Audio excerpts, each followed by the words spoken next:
a parada é a seguinte. Como o Mundial de Clubes mexeu com a autoestima do futebol brasileiro, Fred e Beckler explicam. Gosto bastante do quadro. Vamos ver aqui. Senhoras e senhores, meu respeitável público, primeira coisa, antes de mais nada, esse programa está sendo gravado dia 26 de junho, quinta-feira, antes das oitavas de final da Copa do Mundo de Clubes. Há um certo tempo atrás, o Palmeiras rodou, o Fluminense não. É isso aí, vamos que vamos. Então a gente vai falar sobre a primeira fase do mundo. Na verdade, dependendo do momento que sair no YouTube esse vídeo aqui, talvez até o Fluminense já tenha rodado também, porque eu tô gravando isso aqui antes do jogo do Fluminense com o Chelsea. E aí o Fluminense passou? O Fluminense não passou? Isso muda alguma coisa? Enfim, vamos ver aqui. Mundial, a gente não sabe o que aconteceu nas oitavas de final. E o que a gente pode aprender sobre a primeira fase? É que o brasileiro aprendeu que se tiver uma mínima chance de chover em algum lugar perto de um campo de futebol, não dá para jogar bola. E o brasileiro também aprendeu, Fred Caldeira, que ganhar de europeu é bom demais. Ah, é bom demais. Marcelindo, Beckler, amigas e amigos, essa primeira fase resgatou a nossa autoestima, que eu espero que não tenha sido absolutamente destruída pelas oitavas de final. Mas de qualquer maneira... Não foi. Não foi. Assim, o Palmeiras até perdeu, mas normal. Perdeu numa falha do Everton, que, meu Deus do céu. Mas enfim, e o Fluminense passou, mais uma vez, né? Então, não, a autoestima mantém. Na verdade, ela talvez tenha até aumentado. Já tivemos mensagens que, a não ser que uma hecatombe tenha acontecido nas oitavas de final, são mensagens que podem perdurar. Eu acho que a gente teve um resgate, de fato, dessa autoestima que pode, se bem canalizada, se bem utilizada, render alguns frutos para o futebol brasileiro. De qualquer maneira, já entregou sorrisos que alguns a gente não esperava. E vamos ver se a gente continua sorrindo. Pô, Botafogo e PSG, quem esperava que fosse dar bom aquilo ali, maluco. Completamente maluco. Ao longo do programa, depois de uma sorridente vinheta. Bora que bora. Uma vinheta com sorriso maroto.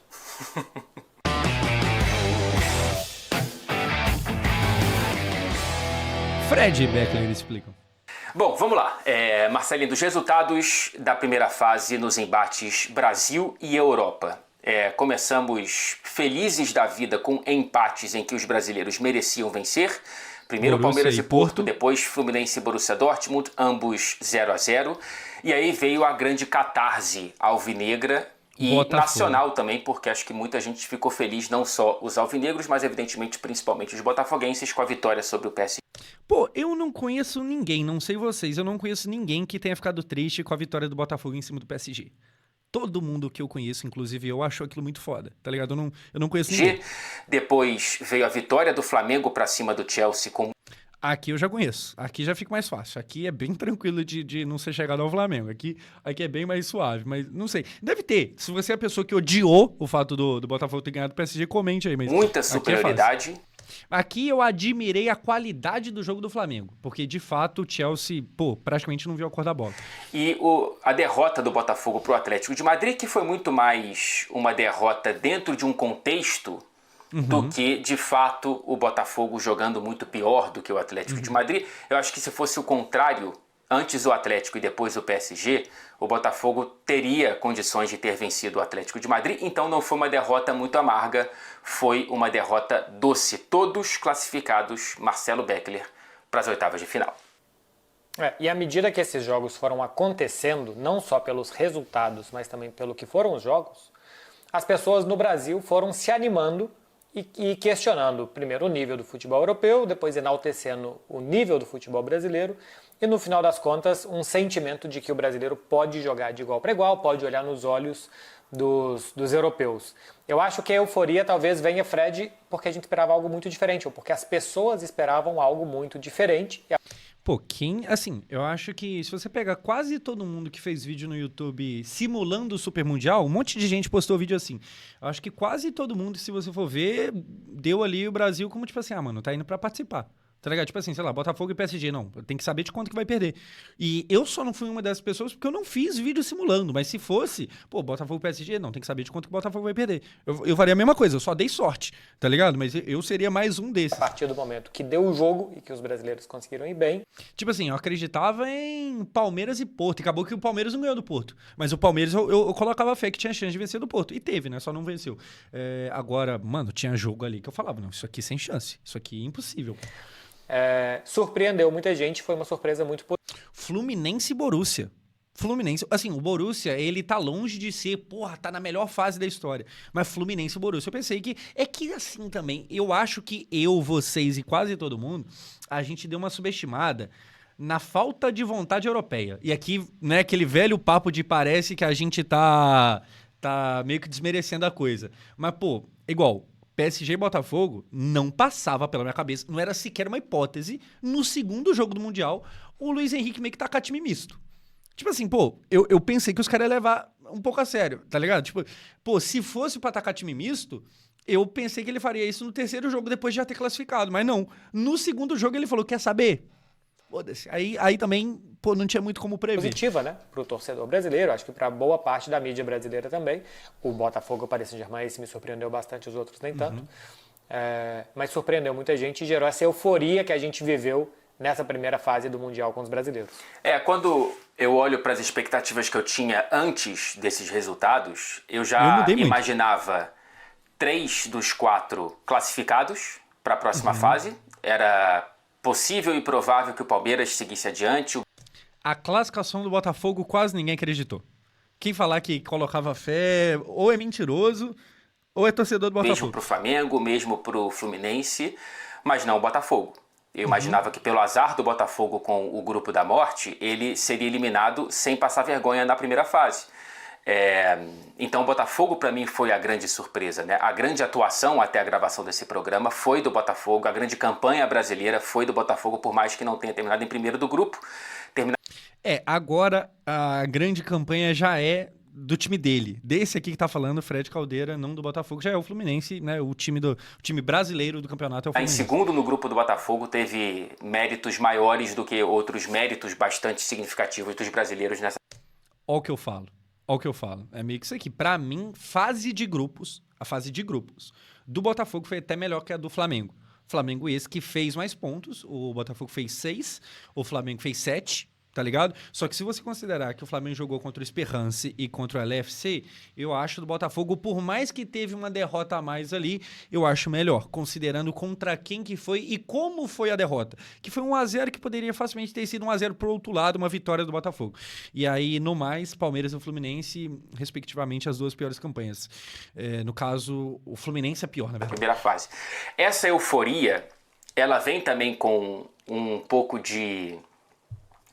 Porque assim, desculpa parar tanto, mas eu me espanto muito mais com o Botafogo fazendo um jogo justo contra o Atlético de Madrid, tá ligado? É muito mais impressionante do que o Flamengo ganhar de Esperance e de um time da MLS. Pô, todo mundo já esperava isso, tá ligado? Isso aí é o básico. Não sei se de piada, mas com certo exagero, quando não é piada, de falar que agora a Europa é uma farsa, como se a concentração econômica e de talentos do futebol europeu não representasse, de fato, um certo abismo para outros clubes e para outras ligas do mundo. O que a gente conseguiu perceber é que o abismo não é tão grande assim e que não há abismo fora da grande elite europeia, né? No fim das contas, quando você olha para os jogos contra Porto, contra Dortmund, contra o próprio Atlético de Madrid, por mais que não tenham sido as vitórias, eu acho que a diferença para Botafogo e PSG ela é maior do que o jogo representou, mas um jogo ele pode trazer equiparidades que a gente não esperava. Agora, eu acho que essa euforia, às vezes exagerada e que eu entendo completamente, vem também como reação de anos a fio acreditando que a gente era uma merda. Tomando pedrada na cabeça, né? Não só nos enfrentamentos do Mundial de Clubes, mas de uma crítica da mídia em geral e até de certa parte nossa também, de criar no imaginário um abismo intransponível. Aquele papo de não, pô, lá os caras jogam outro esporte. Como se a gente fosse tão pior a ponto de não conseguir nem projetar competir. Eu acho que essa mensagem ela já foi entregue, repito, independentemente do que aconteceu nas oitavas de final. Não sei se você concorda. As oitavas estão ajudando ainda mais. E também acho que serve para se valorizar o futebol brasileiro. Claro que vai existir a comparação com o europeu e se o que se joga na Europa é muito melhor ou não do que o que se joga no Brasil, mas o que eu normalmente vejo é tudo que é relacionado ao futebol brasileiro tem muitas críticas, e eu acho que quase tudo merece muitas críticas, mas talvez o nível dos jogadores e dos times não. Cara, eu acho que é até uma parada cultural, porque não é só com futebol. A gente tem muita facilidade em fazer autocrítica. Pô, o Brasil é uma merda, o Brasil não é seguro, os políticos do Brasil é uma merda, a arbitragem é uma merda. A gente tem essa facilidade. A gente não gosta de ver gringo falando mal da gente. Mas a gente, porra, a cidade tá suja, é tudo. A gente tem essa parada. O futebol brasileiro, a gente tem falado aqui em vários programas da melhoria econômica do futebol brasileiro, da capacidade de reter jogadores. A gente já fez aqui, inclusive, um programa falando que, se bobear, é melhor ficar nos times fortes hoje do futebol brasileiro do que ir para um segundo escalão do futebol europeu, né? Que tirando esses clubes que são irresistíveis, o Real Madrid, o Manchester City, o Liverpool, o Bayern de A nata da nata. Munique, o Barcelona, talvez seja melhor para um jogador brasileiro ficar no Brasil, no Palmeiras, no Botafogo, no Flamengo, do que ir para esses times. Então, sem querer te interromper, já interrompendo, é o caso do Igor Jesus e do Jair. Será que realmente é tão melhor assim você jogar no Nottingham Forest do que jogar no Botafogo? O Igor Jesus fazendo gol numa Copa do Mundo de Clubes e jogando pra caramba, ele vai trocar isso pra uma briga no meio de tabela? É o exemplo do Gabigol que a gente já...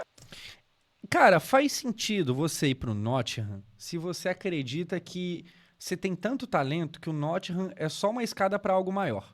Por exemplo, o João Pedro agora joga no Chelsea, mas antes ele estava em time menor. Até o Richarlison, que acabou não dando tão certo no Tottenham, mas estava no Tottenham. Mas antes disso, passou no Everton, passou, sei lá, no Watford. O Watford que ele jogou. Enfim, o time mediano não é legal. Mas se você é o Lucas Paquetá, que joga bem, desperta interesse do Manchester City, mas você não se envolve com o esquema de aposta, sabe? Aí sim é legal o West Ham. Se o West Ham for uma escada pra você chegar no City, pô, muito foda. Agora, se for pra morrer a vida toda no West Ham, no Nottingham, aí eu já não sei se é tão legal. Aqui no programa que justamente foi esse tema, que eu Isso sem falar do Gerson indo pra Rússia, tá? Que aí, pelo amor de Deus, aí querer vergonha na cara. acho que foi um programa muito feliz. O Gabigol falando, cara, a minha carreira e foi muito mais feliz aqui do que se tivesse brigando por meio de tabela em outras competições. Justo, tá. Direito dele. e a gente vê o bom nível do futebol brasileiro e o bom nível que causa o futebol brasileiro que esses jogadores possam estar no Brasil, né?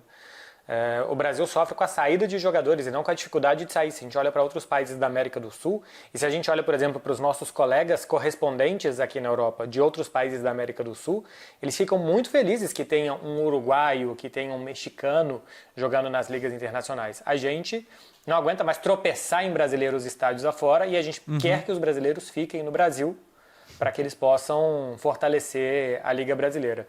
A gente teve algumas declarações durante a primeira fase de treinadores dos clubes europeus enaltecendo o futebol brasileiro, coisa que normalmente a gente não vê acontecer no próprio Brasil. O Guardiola, por exemplo, falou que as pessoas ficam surpresas que um time europeu perdeu, bem-vindo ao mundo real. Parece que você ficou olhando só para sua barriga e não viu o que estava acontecendo porque eles são bons. O Luiz Henrique valorizou o Botafogo de uma maneira muito... Mas também quem que é Guardiola, né? Sabe o quê? Fraco. Fraco. Ganhou o quê? Pequeno. Meu Deus do céu, monstro. respeitosa e muito justa. O Botafogo foi o time que melhor se defendeu contra o PSG em toda a temporada, contando as competições francesas e também a Liga dos Campeões. A Champions. Isso é muito foda. Isso é muito foda. A Isso é fala muito do Luiz Henrique foi a que eu mais gostei, porque para mim foi a que mais falou de jogo. A que mais falou de jogo e não de uma declaração que talvez seja muito etérea, né? Assim, meio genérica ao ar. E eu também gostei muito de outra dele, que ele fala: eu não sei por que vocês buscam essa aprovação o tempo todo, sul-americanos, brasileiros, olha o talento de vocês. É viralatismo, é por isso, assim, explicando, é meio natural da gente, a gente tenta, né, mas querendo ou não, a gente tenta combater essa parada, mas na primeira oportunidade de, o que você conhece do Brasil? Nossa, você treinaria um time no Brasil? Na primeira oportunidade a gente já tá nessa pegada. Mas a gente pode entrar nessa seara daqui a pouco, mas a gente tem outras declarações de outros treinadores também, né? Tá. Isso, o Xabi Alonso, técnico do Real Madrid, disse: gostei do que vi, os times brasileiros não me surpreenderam, estão jogando em um nível muito bom. Palmeiras... Então vem treinar o Vasco, então. Então quero ver, cadê? Então vem, então. Botafogo, Flamengo e Fluminense serão adversários difíceis com um grande nível. Ele falando que não surpreendeu. Talvez o contrário do que tem acontecido no Brasil, né? Que é a surpresa que a gente teve com o bom nível dos brasileiros. E o Enzo Maresca do Chelsea, depois da derrota para o Flamengo, ele elogia muito, né? Fala que é um time muito bom. Mas também tomou 3-1, o time dele nem viu o que aconteceu no jogo, se não elogiar, pô. Jogam bom futebol, é bom ver o Flamengo jogar, e a razão pela qual eles estão invictos no Brasil há tantos jogos e estão indo muito bem é porque assistindo a eles você percebe que são um time com uma organização muito boa e como qualquer time brasileiro cheio de jogadores de qualidade e com muita técnica. A gente pode olhar para algumas dessas declarações ou alguns pontos dessas declarações nesse ponto que você tocou, né, que pode ser muito genérico. O Brasil é um país que produz jogadores muito bons e sempre vai ter jogador muito bom nos times brasileiros, mas algumas delas foram mais específicas, que para mim me parecem muito mais elogiosas do que um elogio pelo elogio. Parece mais verdadeiro do que só falando para agradar. Algo muito mais retórico. Eu gosto dessas que foram mais específicas, por exemplo, do Luiz Henrique falando do Botafogo e do Maresca falando do Flamengo. Eu também acho que essa do Luiz Henrique sobre que o Botafogo tenha se defendido melhor do que os times de Champions e de Ligue 1 é muito boa, porque a gente viu como o Paris Saint-Germain jogou contra adversários que tentaram se fechar, a Inter de Milão, o próprio Atlético de Madrid, o Liverpool, e como o Paris Saint-Germain passou por cima desses times e a capacidade do Botafogo de resistir foi muito maior, não só porque não tomou gol, mas é porque o Paris Saint-Germain chegou muito perto de fazer um gol no Botafogo, praticamente não conseguiu criar nada, e o Luiz Henrique normalmente é bastante sincero mesmo. É legal porque, assim, o Botafogo não ganhou na cagada, tá ligado? O John praticamente não fez defesa, tipo assim, a defesa do Botafogo funcionou sem precisar do goleiro. A bola não chegou exatamente no gol, o que é muito foda, então elogio de caramba, foi melhor do que as defesas que a gente enfrentou na Champions. É um puta de um elogio. Sobre as capacidades do adversário, sobre o que o adversário consegue fazer ou não. E Barbosa jogou muito. Eu achei essa fala sobre o jogo do Botafogo Jair também. Muito boa. Teve também uma fala do Guardiola explicando o que é bastante normal e sabido sobre o interesse dos europeus e dos brasileiros no Mundial. Ele fala que disputou 4 vezes, né, como treinador, que ganhou os 4. 2 vezes com o Barcelona, 1 vez com o Bayern e 1 vez com o Manchester City. Ele chegou a perder com o Barcelona para o São Paulo em 92 como jogador, e depois ele ganhou essas. E ele fala, é um título importante para a gente, mas depois a gente volta e não acontece nada. E que para os sul-americanos é o grande título que se tem a disputar. Então ele reconhece, e eu acho que eu não tinha visto alguém fazer isso recentemente, a diferença de motivação que todo mundo sempre fala, né? Será que estão se importando ou não? Eles dão importância ou não? Eles querem... O Mundial pra eles, tentando traduzir aqui pra galera que não manja tanto, tipo assim, sabe quando você ganha Libertadores e aí você ganha o direito de disputar, sei lá, a Supercopa da Conmebol, esqueci como é que chama. Ou então você ganha o Brasileirão e aí você disputa a Supercopa do Brasil. Tipo assim, você fica feliz porque você ganhou a Libertadores, o Brasileirão. Essa Supercopa é um bagulho bem... É Recopa, obrigado. A Recopa Sul-Americana, obrigado. Tipo assim, se você num ano ganha a Libertadores, no outro ano você não ganha nada, só a Recopa, e aí no Brasileirão você passa aperto, não consegue disputar nada, briga contra o rebaixamento, mas ganhou a Recopa. Ninguém liga pra Recopa. Assim, Recopa não vai salvar a vida de ninguém. Não, o treinador, ele ia ser demitido, mas já que ele ganhou a Recopa, se ele tiver, assim, fez um péssimo Brasileirão, tá mal na Copa do Brasil, vai cair. A Recopa é legal, a Supercopa do Brasil é legal e tal, pá, mas não é aquela coisa toda. Pra eles, o Mundial é isso, talvez até pior, talvez até menos do que isso. Tipo assim, ganhar o Mundial é legal, mas assim, não muda a vida de ninguém. Sei lá, o Carlo Ancelotti, ele ganhou o Intercontinental, mas o ano dele foi ruim, tá ligado? Esse último ano do Ancelotti no Real Madrid foi um ano ruim. Porque ele ganhou ali e tal, mas para eles não vale muita coisa. Então é um campeonato menor. É tipo um Paulistão, cara, eu acho, tá? Que Mundial para europeu é menor do que Paulistão. Porque o Paulistão ainda acontece do Corinthians chegar na final contra o Palmeiras. E aí vale porque é um campeonato, mas vale também porque você tá tirando o título do seu rival. O Mundial, mano, você vem aqui, o campeonato não vale muita coisa, você joga com alguém que você não tem muito respeito, não vale muita coisa, tá ligado? Então, eu acho que o Mundial pra eles é menor do que... Eu acho que o Corinthians fica mais feliz de ganhar um Paulistão, o Palmeiras, o São Paulo, fica mais feliz de ganhar um Paulistão do que sei lá, o Real Madrid fica feliz de ganhar o Intercontinental. Isso considerando o Mundial antigo. Esse Mundial de agora, que vale 120 milha, esse é outra coisa. Mas aquele Mundial antigo, eu acho que é por aí. É triste, porque mostra que os caras estão nem aí pra nada, mas eu acho que é por aí. Não ganhou, não. Acho que o Guardiola foi gráfico aqui. Ele praticamente desenhou. Coisa que se você vê 2 palmos na sua frente, você sabe que não muda a vida dos europeus. O Real Madrid ganhou o Intercontinental essa temporada e terminou a temporada em crise, porque não Acabei de dar o mesmo exemplo, é nós, Marcelo Beckler, tamo junto, é isso aí. ganhou nada na Espanha, não ganhou nada na Europa. E se um brasileiro ganha, ele tem licença poética depois para fazer nada durante 2, 3 temporadas no Brasil, que ninguém vai cobrar ele, porque ele ainda vai estar de barriga cheia, né, do Mundial. Então, existe Vai estar no modo descansar, né? O homem não é de ferro. uma clara diferença de motivação entre os times brasileiros e os europeus que estão jogando no Mundial. Só que a sensação que eu tenho é que os europeus, a gente quer acreditar que os europeus querem muito o Mundial, tanto quanto a gente quer, para que isso valide mais as nossas vitórias sobre eles. E aí, já resumindo aqui, assim, é tipo assim, mas os caras lá não se importam tanto quanto a gente. Aí tem que ver que o problema é deles, né? Tipo assim, a gente não vai ficar empolgado com a coisa porque os caras não estão empolgados? Aí é dar poder demais pros outros. Mas não liga tanto. A gente liga? E daí? E daí? Entendeu? Uhum. Não, eu também acho, e é uma busca impossível, porque isso não vai acontecer. Não vai acontecer. Por diferentes razões. A FIFA está tentando alimentar os bolsos dos europeus com essa premiação para ver se consegue trazer um pouco mais de atenção, e eu acho que em algum grau houve um sucesso nessa empreitada, nesse novo formato. Porque 125 milhões de dólares também não é qualquer coisa, né? Mesmo o Real Madrid, o PSG, tipo assim, se você ganhar um campeonato, você ganha 125 milhões de dólares. Antigamente era 5 milhões. O antigo Mundial era 5 milhões. Então, assim, não ganhava dinheiro, muito pouco, o jogo não valia nada, o campeonato muito menos. Agora, hoje, 125, aí... Eu acho que realmente dá um pouco mais de importância pro torneio, sendo quadrienal. Acho que tudo isso é um acerto da FIFA. Mas buscar a aprovação do europeu ou a importância equivalente é impossível, não cara. Tem pra quê. Não tem pra quê. Todo brasileiro campeão do mundo, ele fala sobre isso, é um episódio não da temporada, da história. Olha o significado que o Adriano Gabiru tem pro Internacional. Olha o significado. No Rio não tem outro igual, só o Flamengo, entendeu? O bagulho vira música.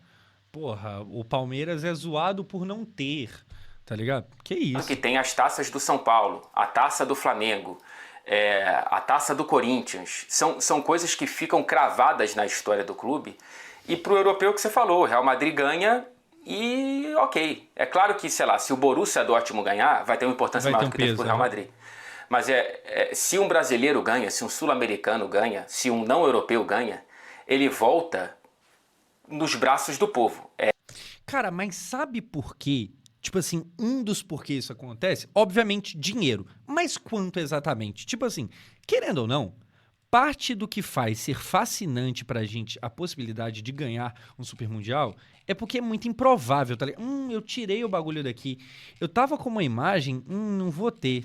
Vou ficar devendo. Tava com uma imagem salva aqui que mostrava a diferença de quanto vale cada um dos times que estão na semifinal. Fluminense, PSG, Real Madrid e Chelsea. Eu não tenho imagem, mas eu vou falar do que eu lembro de cabeça. O Fluminense girava em torno de 500 milhões. Era uma parada assim.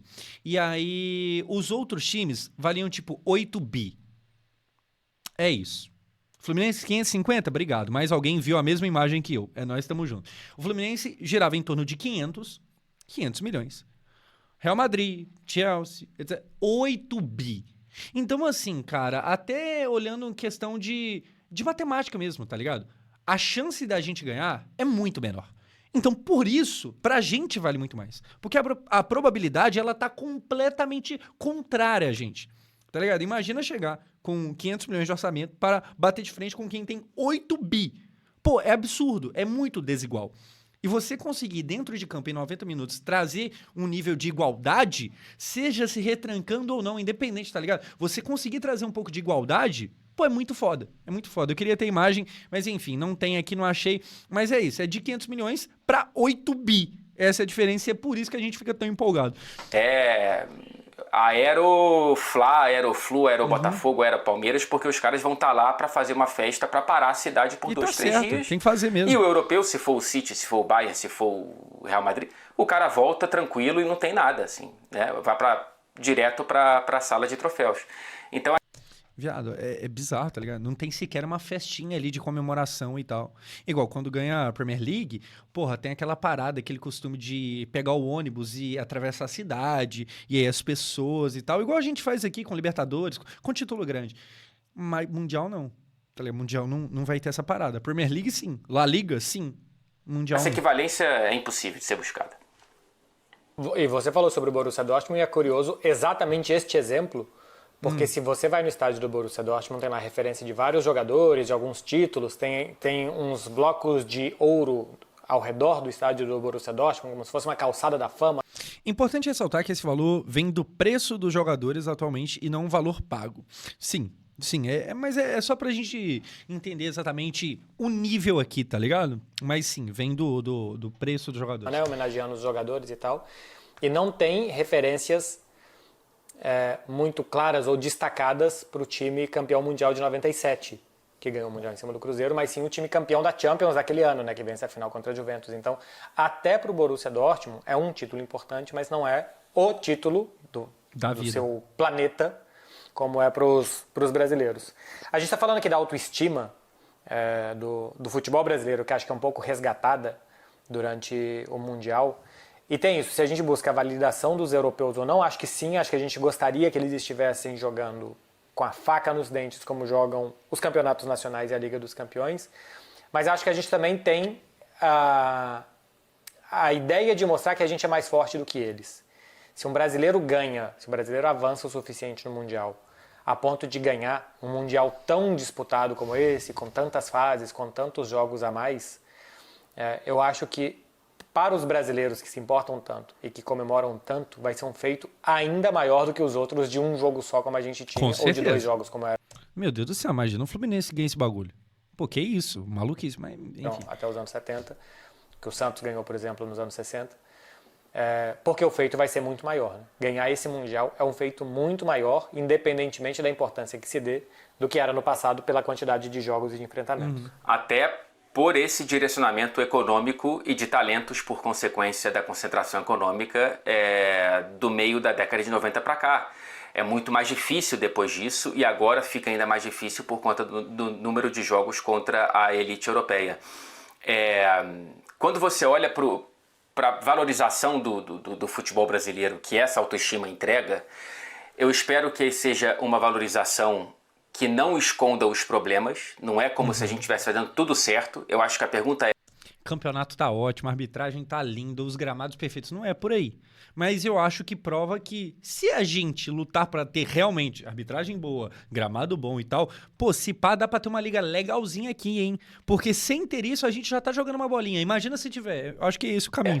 Caramba, se a gente tá fazendo tanta coisa errada e ainda assim a gente consegue isso, imagina se a gente conseguisse resolver os problemas mais urgentes. Perfeito, senhor Fred Caldeira, estou 100% de que a acordo. gente tem para colher os frutos mais para frente. E o futebol brasileiro, isso é inegável, de uns tempos para cá, isso é um processo recente, se tornou imperial no próprio continente. Né? Então, os grandes talentos... A gente odeia que a Europa tome conta de quase que toda a grana do futebol. É uma merda, tá ligado? Pô, os caras vêm aqui e compram nossos jogadores com 16 anos. A gente odeia isso. Mas a gente meio que faz isso com o resto da América Latina e eu acho muito legal. Pô, a Argentina não ganha a Libertadores há não sei quantos anos. Assim, pra mim, por mim suave. Por mim, se quiser explodir pra lá... Sul-americanos que não vão direto pra Europa... É um pouco... É uma parada meio hipócrita, mas, né? Vambora, Brasil! Vão pro Brasil. Olha Sim. as estrelas dos times brasileiros, né? Nesse John Arias, Mundial, algumas Arrascaeta. dessas estrelas. Você vê o John Arias no Fluminense, o Arrascaeta no Flamengo, o Gustavo Gomes ainda no Palmeiras. Barbosa no Botafogo também, jogou muita bola no campeonato. Eu tenho que pensar aqui em outros jogadores. Recentemente o Thiago Almada, que passou pelo Botafogo também, né? Exatamente. Então, a gente enfrenta esses caras sendo mais ou menos a Europa da América do Sul. Então, isso traz pra gente... Se a gente olha o papel de River e Boca no Mundial, a gente percebe isso muito claramente também, né? Pois é. A diferença da força. O mano perguntou, pô, mas e os árabes? É igual eu falei, a Europa tem quase todo o dinheiro do futebol. Não tem exatamente todo, porque ainda tem a Arábia ali. Igual, o Al Hilal, ele tem realmente um orçamento muito foda. Mas aí é aquilo também, né? É o Al Hilal, é o Al Nassr, é um aqui, outro ali, não é a liga toda, tá ligado? Os brasileiros. Pois é, e eu também fico me perguntando Richard Rios, verdade. Richard se Rios. essa crise... É que o Richard veio pra cá muito novo, né? Ele fez futsal no Flamengo. Mas enfim, também se tivesse vindo tarde, teria vindo. O De La Cruz tá aqui. O Flamengo pagou um absurdo no De La Cruz, pronto, De La de Cruz. autoestima, que é um pouco suavizada pelo que a gente fez na primeira fase da Copa do Mundo de Clubes, ela também não é por alguns motivos um pouco maiores, né? Primeiro, porque a seleção brasileira parou de ser um orgulho futebolístico, então a gente teve que recorrer a um gringo pra ver se esse orgulho volta, que é o Ancelotti. tá precisando de uma validação. O Brasil não ganha de uma seleção europeia no mata-mata de Copa desde que foi campeão do mundo. Caralho, viado, bizarro. Não ganha um jogo, tipo, de mata-mata contra europeu, tá ligado? Um jogo. Pô, pegou Bélgica, sentou pros cria, pegou Holanda, sentou pros cria, pegou Croácia. Pô, tamo desde 2002. Viado, tamo desde 2002 sem ganhar um jogo em mata-mata contra europeu. Obrigado aí a todo mundo que proporcionou essa realidade pra gente. Eu espero que vocês morram. Então, isso é algo que a gente deixou de ter como o grande estandarte. Ainda somos a maior seleção do planeta, Sim. mas já não somos a seleção que bate de frente, que consegue ser uma marca do futebol brasileiro em Copas do Mundo. E um pouco também de rede social, né? Acho que tudo fica com um megafone muito grande. Então a gente está numa geração que não viu a seleção ser campeã, só viu a seleção tomando pancada e que agora tem algumas migalhas importantes para poder se satisfazer. Eu vi um comentário interessante do Rica Perrone falando que este Mundial pode ter um bom reflexo na Copa do Mundo. Porque a gente está vendo os brasileiros torcendo para os clubes brasileiros, que isso pode juntar todo mundo em torno da seleção no ano que vem. E eu acho que tem sentido. Cara, a seleção estando bem, todo mundo se junta. Tá ligado? Eu acho que é isso.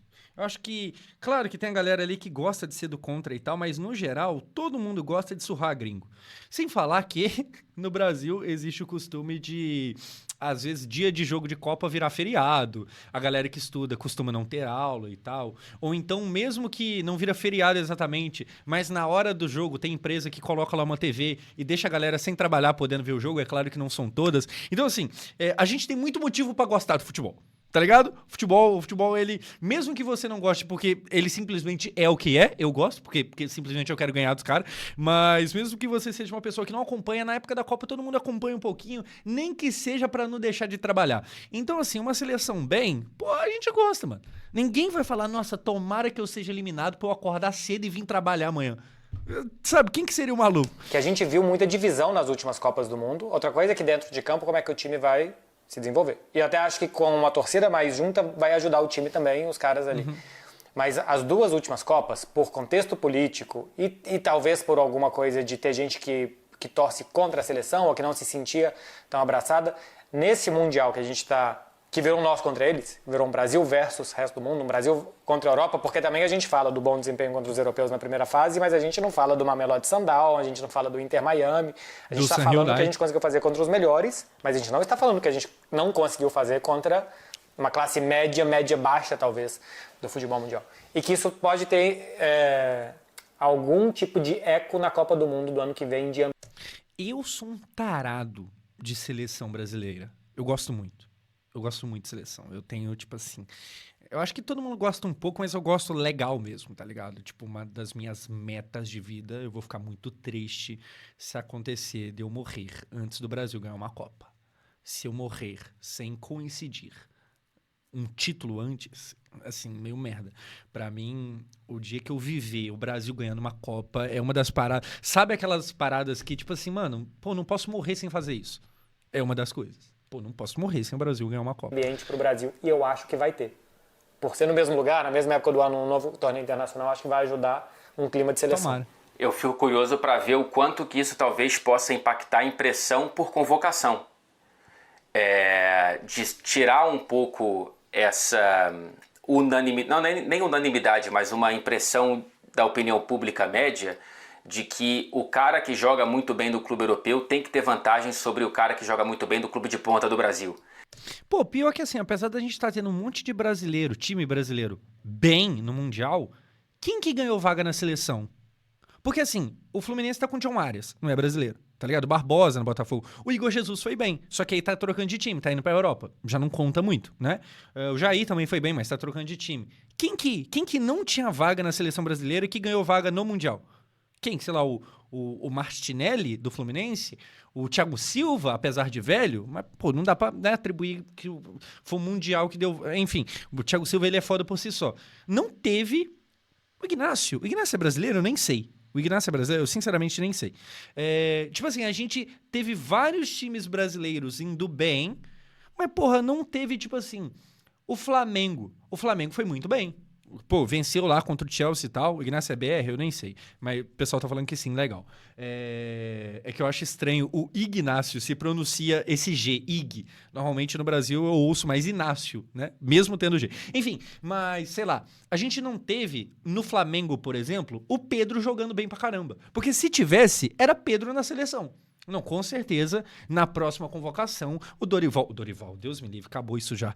O Ancelotti tem que pegar o nome do Richarlison, riscar e colocar o do Pedro. A gente não teve. Pedro foi mal, tá ligado? O Arrascaeta também foi mal. Mas enfim, a gente, igual eu falei, o Igor Jesus foi legal, mas já tá vendido pra Europa, então nem conta muito. O Hércules não, gente.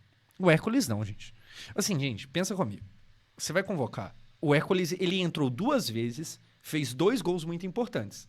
Mas perceba, eu comecei a frase falando, ele entrou. Entrou o quê? No segundo tempo.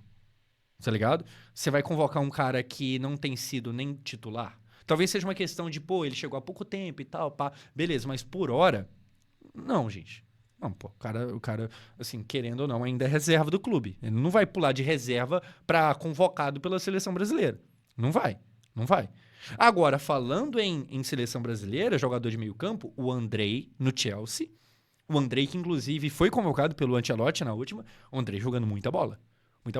E aqui dá licença que eu vou elogiar porque é Vasco, né? Mas jogando muita bola.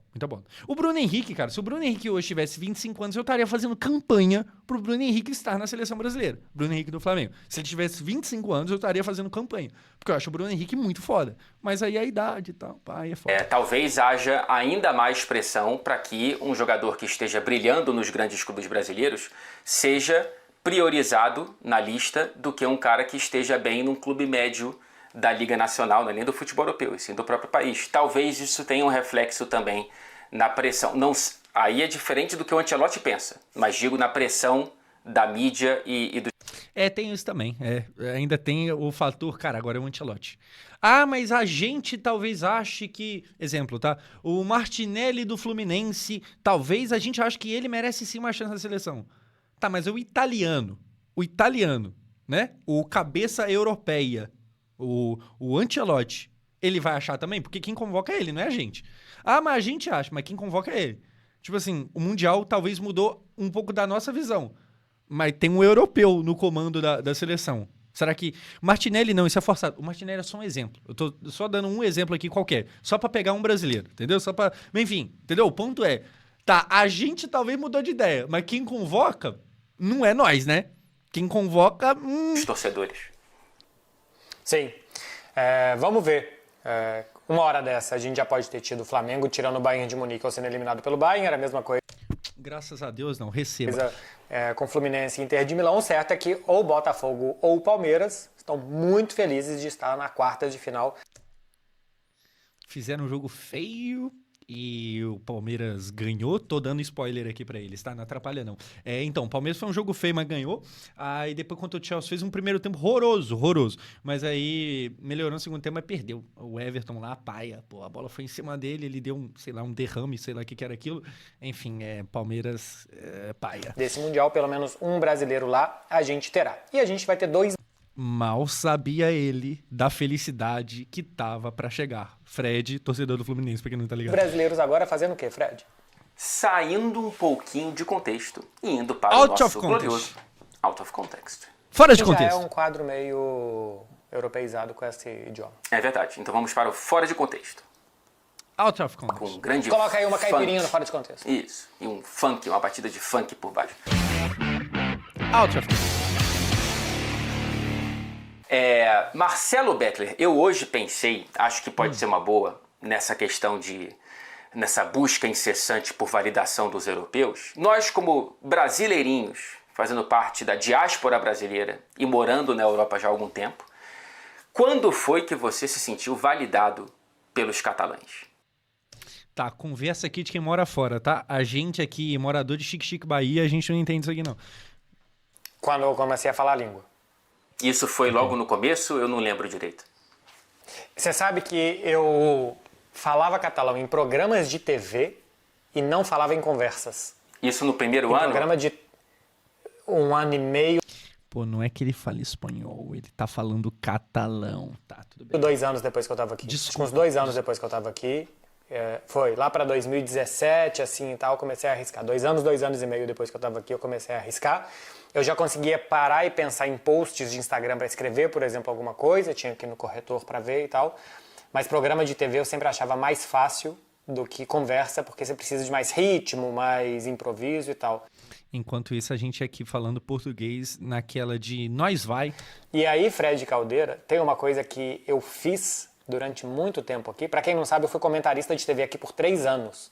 2 anos da TV3, que é a TV Pública Catalã, e 1 ano da TVE, que é a TV Pública Espanhola, e que tem um canal catalão, que tem como se fosse uma afiliada aqui na Catalunha.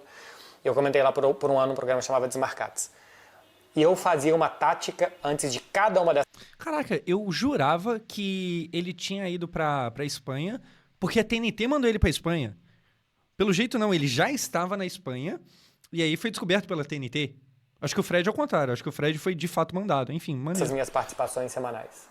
No caminho para as TVs, eu estudava alguma coisa muito catalã. Muito catalão. Uma música, o nome de um artista, o nome de um lugar, um Imersão na ditado. cultura. E eu Imersão dava um na jeito cultura. de colocar em algum comentário. Ótimo. Para todo mundo falar, caramba, ele sabe muito sobre a nossa cultura. Pô, e mas tal. isso é muito Um bom. dia que eu citei o poeta Raymond, aqui o programa foi abaixo. Sei lá, é o Tim Vickery falando de Jorge Ben, né? No Redação de Sport TV. É basicamente isso. Não, mas isso é muito bom, né, cara? Porque é uma área da Espanha muito orgulhosa da própria cultura. Vários lugares são orgulhosos da própria cultura, mas acho que a Catalunha tem um pé a mais. E você falar o catalão e conhecer a cultura é algo que os caras já identificaram. Foi aquela tua entrevista com o Piquet, ela não viralizou muito pela capacidade de um repórter brasileiro Sim. falar catalão, não foi? Sim. No Brasil, Pra quem não sabe, pra quem tá completamente perdido, o catalão, se não me engano, é meio que uma variação do espanhol, tá ligado?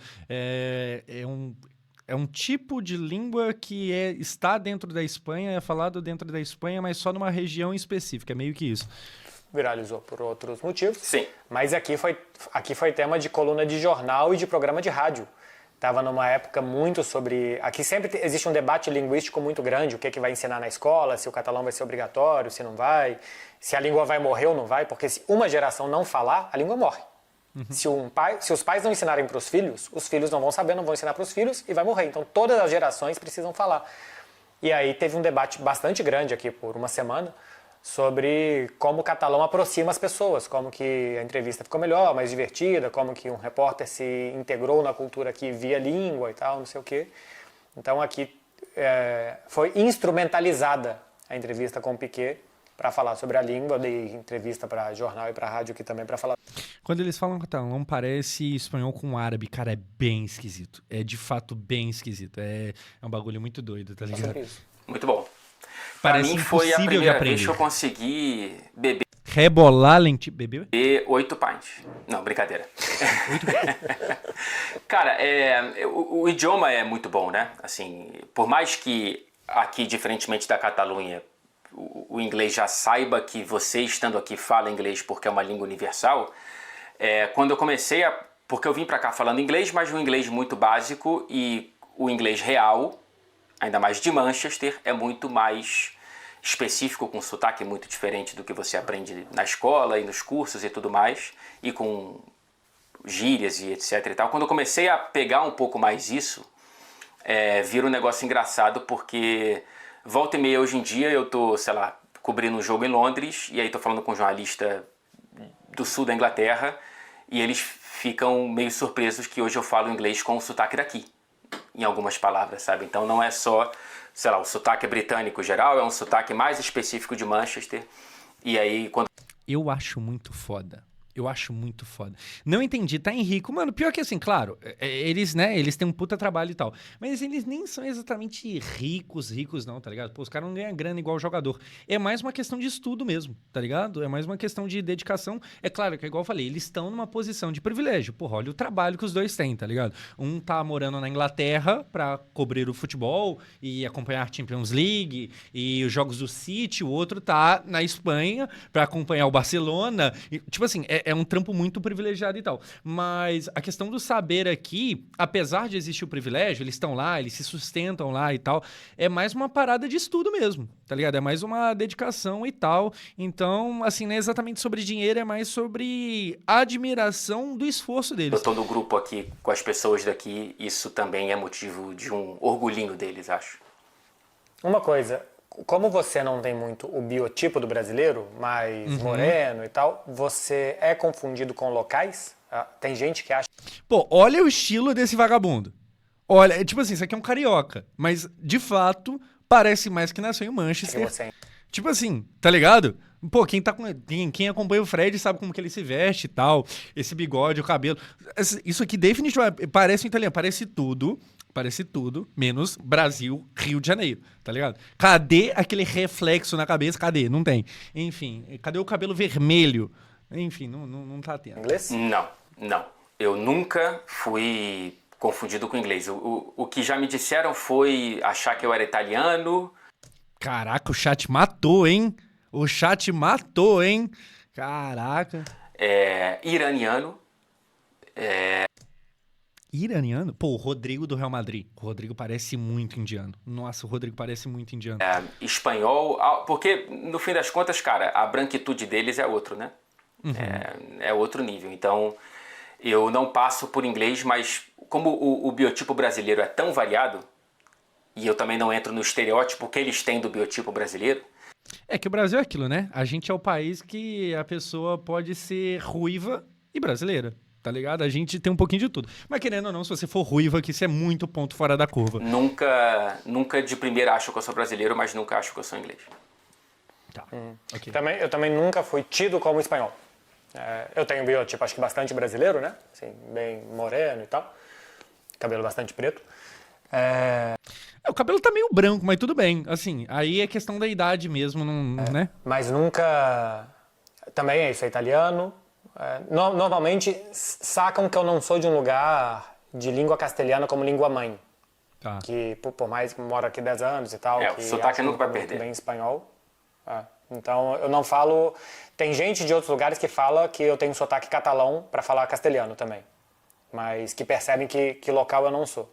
E já teve uma vez fazendo uma participação para a TNT do México que pediram para falar mais lento. Caramba. E aí eu achei divertido. Sim. Pô, mas isso é muito foda.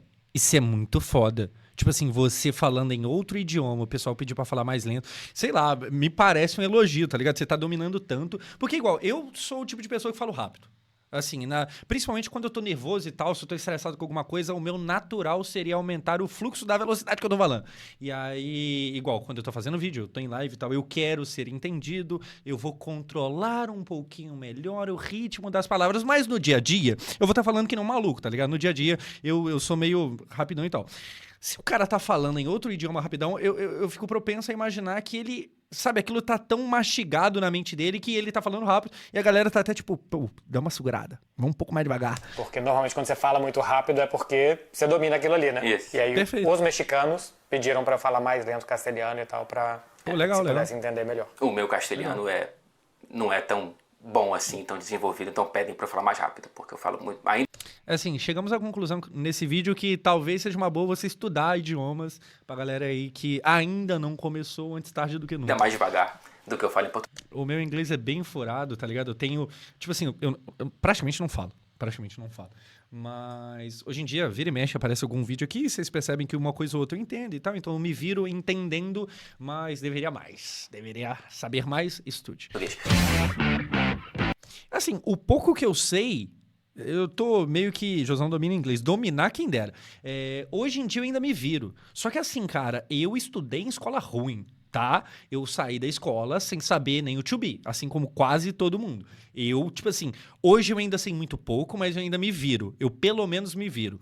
E foi porque eu fui atrás de saber, de estudar. E é chato, tá ligado? Do nada virou vídeo sobre conselho pra sua vida aqui. Estudar é chato. Quando você começa mal empolgado. Depois o bagulho cai na rotina, é chato. Mas, cara, é necessário, tá ligado? Porque assim, se eu ainda tivesse com o mesmo inglês da época da escola, meu amigo do céu, Jesus! Qualquer coisa que aparecesse eu não daria conta de nada, tá ligado? Hoje nós temos uma indicação, hein? Ok. Marcelinho do saber. Beckler, pra vocêzinho e vocêzinha que curte uma boa sessão de cinema. Aqui agora eu acho que já meio que acabou. Aqui eu acho que é propaganda deles. Enfim, a HBO, TNT, sei lá, meio que force eles a fazer essa inserção. Cara, vídeo muito bom, gosto muito dos dois.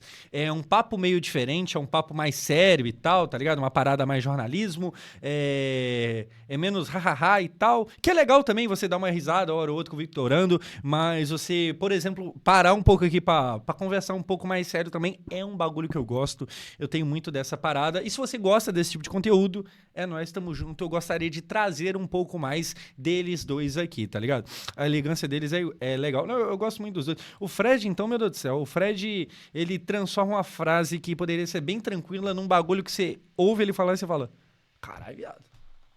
Caralho, não, deixa eu até anotar essa aqui. Enfim, muito bom. Gosto muito dos dois.